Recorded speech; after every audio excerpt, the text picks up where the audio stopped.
Demissão no Corinthians, Cedric Soares mais perto do São Paulo e Palmeiras e Santos disputando o centroavante David Washington. Vídeo de hoje do canal do Nicola fala sobre esses três temas e te conta também sobre alguns alvos para a zaga que não avançaram no Palmeiras. Já o Flamengo tentou a contratação de um paraguaio que atua na Premier League. Tem notícias sobre o desabafo de Verratti depois de voltar a jogar pelo Vasco e marcar gol. Tem também as últimas do mercado, bastidores, finanças, nova proposta feita pelo Galo ao Botafogo por Gregori. Te conto também sobre o futebol argentino investindo pesado e muito mais.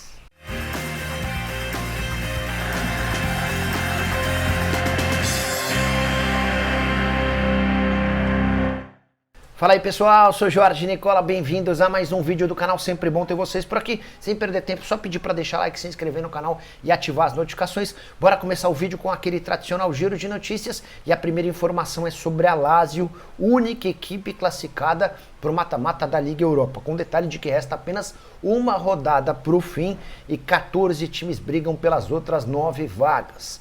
Já o Internacional está de olho em Zanocelo, meio-campista de 23 anos de idade que pertence ao Santos e está em sua segunda temporada emprestado ao Estoril de Portugal. Quero contar também que o Bahia fez 4-0 em sua estreia na Copa do Nordeste, vitória contra o Sampaio Corrêa. Dentro de casa, Eric e Eric Pulga, estreantes da noite, marcaram um gol cada. Já Davi Luiz foi apresentado para a torcida do Fortaleza no intervalo do jogo contra o Motoclube, vitória do Fortaleza por 2-0.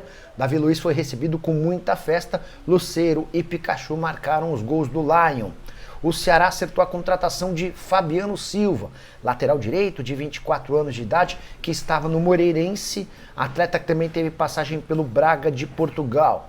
Já Matheus Alexandre, em sua estreia pelo Sport, igualou os números da temporada passada inteira pelo Cuiabá.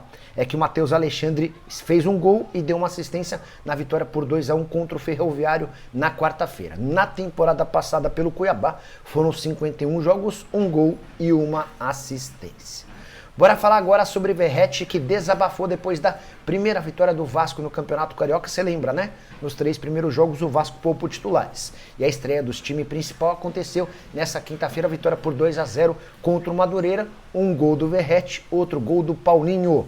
Depois da partida, o Verratti foi perguntado sobre todas as especulações a respeito do seu futuro e ele se mostrou muito incomodado com a notícia de que ele quer ganhar R$1 milhão por mês, informação que havia sido trazida pelo pessoal do GE.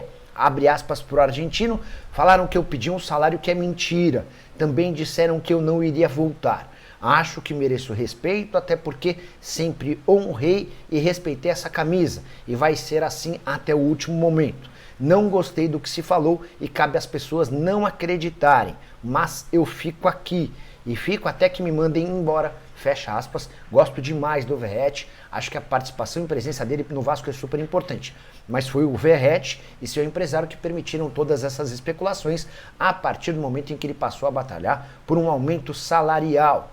Só para completar, o Vasco agora tem 6 pontos depois de 4 rodadas, foram 3 empates com o time reserva e a vitória do time principal.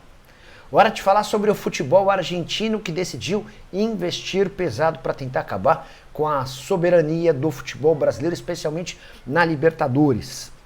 Os times de lá gastaram juntos 53 milhões de euros ou 327 milhões de reais em contratações de reforços nesse início de janela. Números abaixo do que a gente pratica aqui, mas bastante consideráveis se a gente levar em consideração o que se gastou na Argentina nos últimos anos. São Lourenço, Boca Juniors e Newell's Old Boys foram os clubes que mais gastaram. O Boca, por exemplo, gastou 9 milhões e 700 mil euros com Alan Velasco, jogador que vem do FC Dallas. O Boca também já havia contratado o Carlos Palacios do Colo-Colo por 4 milhões e meio de euros, Ander Herrera, ex-jogador da seleção mexicana que estava no Atlético Bilbao, Rodrigo Batalha, que vem do Atlético Mineiro, e Marquezin, goleiro do Grêmio. Aquele que mais investiu num único jogador foi o Estudiantes de La Plata, 14 milhões e 600 mil euros em Christian Medina, jogador que pertencia ao Boca Juniors. Isso é super incomum. Um investimento superior a 10 milhões de euros numa negociação entre clubes argentinos, não tendo nem Boca nem River como comprador. Falei do River Plate, o clube desembolsou 9 milhões e 700 mil euros, com Sebastian Driussi, que vem do Austin FC, 4 milhões e meio de euros em Gonzalo Montiel, que também estava nos planos do São Paulo. Só para completar, vale a lembrança de que o Racing também conseguiu virar o Brasil e tirar jogador importante. Zaratio foi comprado do Galo por 2 milhões de dólares. Bora falar agora sobre o Clube Atlético Mineiro. O Galo aumentou sua proposta para contratar o volante Gregori, super importante no Botafogo da temporada passada. A primeira oferta do Atlético havia sido de 4 milhões de dólares. O Botafogo recusou. O Atlético subiu essa oferta para 5 milhões de dólares e espera por uma posição de John Textor. O dono da SAF do Botafogo tem alegado que não quer vender o Gregori, porque entende que ele é super importante, especialmente no meio-campo, super adaptado com o Marlon Freitas. A tendência é que o Botafogo tente um belo reajuste salarial com o Gregori, para que ele pare de escutar propostas de outros clubes. O Palmeiras também é outro interessado, embora ainda sem oferta oficial. Só para lembrar que a multa rescisória do contrato do Gregori com o Botafogo para clubes do exterior é de 4 milhões de dólares, mas a multa em território brasileiro é bem maior. Jogador que havia sido adquirido no fim de 2023 junto ao Inter Miami por 2 milhões e meio de dólares. Só para completar, contar que o Palmeiras, que também tem interesse no Gregori, fechou a contratação de um jogador para essa função de volante, o Martinez, contratado do Midland, da Dinamarca.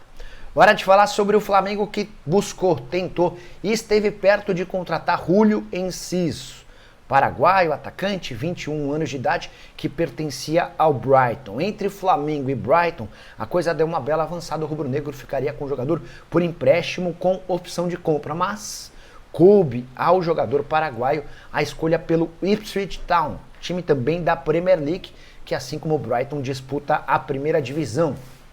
O Enciso tem contrato no Brighton até junho de 2026. Na atual temporada havia disputado 16 jogos com um gol e uma assistência. Jogador formado no Libertad, lá do Paraguai, comprado em 2022 numa operação de 11 milhões e 600 mil euros. Sem acordo com o Enciso, o Flamengo vai em busca de outras opções no mercado.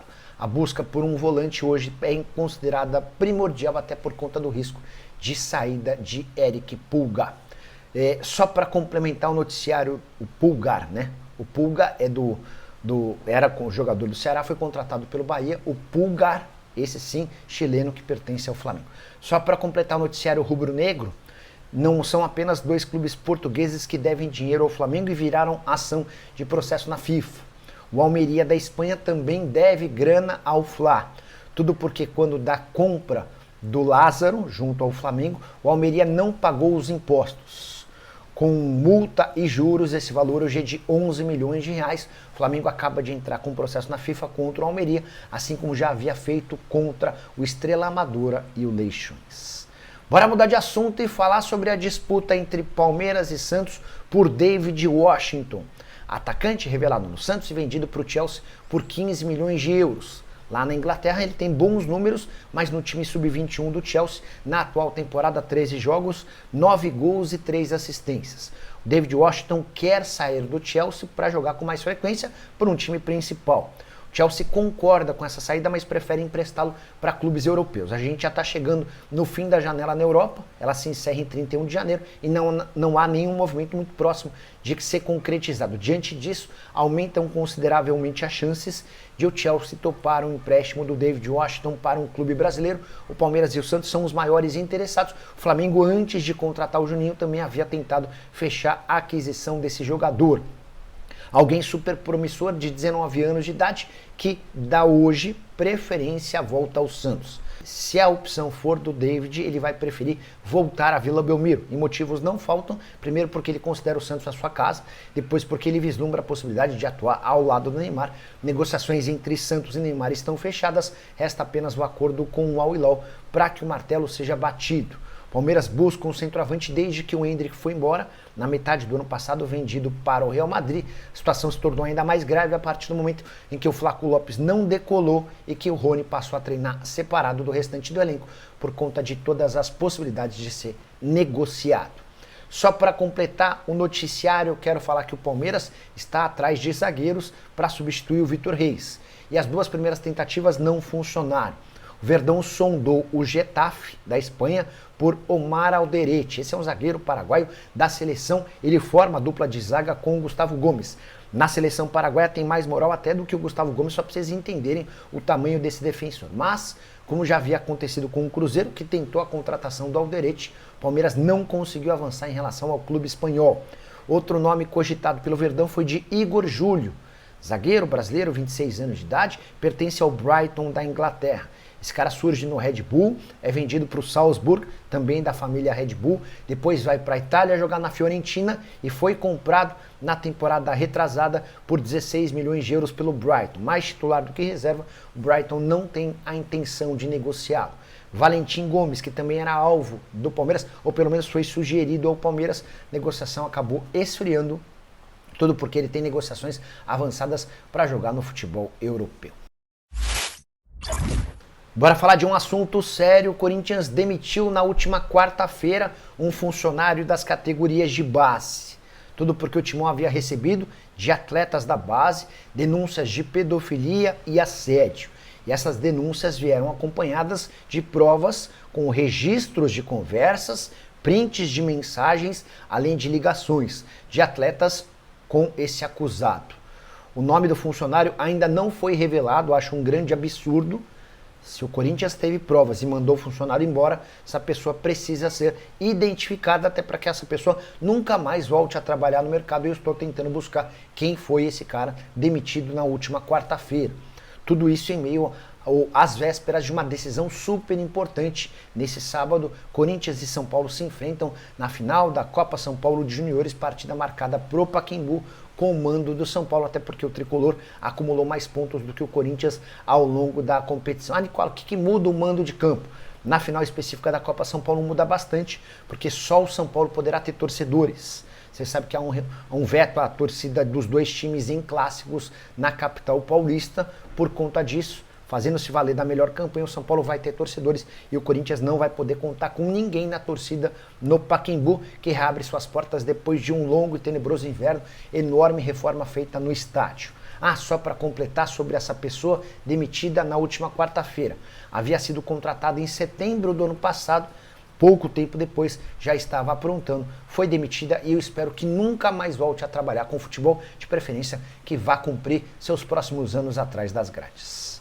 Bora fechar o vídeo para falar sobre Cedric Soares, lateral direito português de 33 anos de idade, que esteve no estádio do Morumbi para assistir a vitória do Tricolor por 1-0 contra o Guarani nessa quinta-feira. A presença dele por lá já chamaria atenção. O que um lateral direito português que mora em Portugal foi fazer no Morumbi? Importante contar que antes dessa visita ele já havia estado no centro de treinamento do São Paulo. O que eu consegui apurar é que o Cedric foi oferecido ao São Paulo por um grupo de empresários com excelente relação com o Tricolor. São Paulo decidiu pedir que o Cedric viesse para cá, para passasse por um período de testes. Não dá para chamar de teste, mas é que ele apresenta uma dificuldade física. Por exemplo, na temporada de 2024 esteve em campo em apenas 3 jogos, que totalizaram 59 minutos. Então, há dentro do São Paulo uma desconfiança sobre a capacidade física do Cedric. Se durante esse período de avaliação ele mostrar que está bem, apto para jogar, o Cedric Soares será contratado pelo Tricolor. Jogador formado na base do Sporting de Portugal, com passagens por Southampton, Inter de Milão, Arsenal e Fulham. Ele era jogador do Arsenal quando emprestado para o Fulham, chegou a viver bons momentos com a camisa do Arsenal e também com a camisa da seleção portuguesa. No auge da sua forma física e técnica, era um lateral direito dos mais confiáveis. E a pergunta que o São Paulo se faz é, será que ele segue capaz de entregar, de ser um bom jogador para o Tricolor? Tricolor que busca um lateral direito há bastante tempo, as negociações existem. Quero revelar a frase que eu ouvi de uma pessoa próxima ao Júlio Casares, abre aspas, o Cedric será observado no CT nos próximos dias para sabermos sua real condição e aí tomaremos a nossa decisão, fecha aspas. Se o Cedric se apresentar bem, por exemplo, no treino dessa sexta-feira, se durante o final de semana deixar uma boa impressão, o São Paulo já pode entender que trata-se de um bom reforço e finalizar a negociação. Se o São Paulo perceber que ele tem tido dificuldades, pode ser que esse período de teste, de avaliação, de observação aumente. Enfim, prometo ficar de olho e qualquer novidade conto para vocês, beleza? Você contrataria o Cedric Soares? Entende ser um bom reforço? Não contrataria? Já usa o espaço para comentário. Só não esquece de deixar like, se inscrever no canal. A gente se encontra mais tarde. Tchau!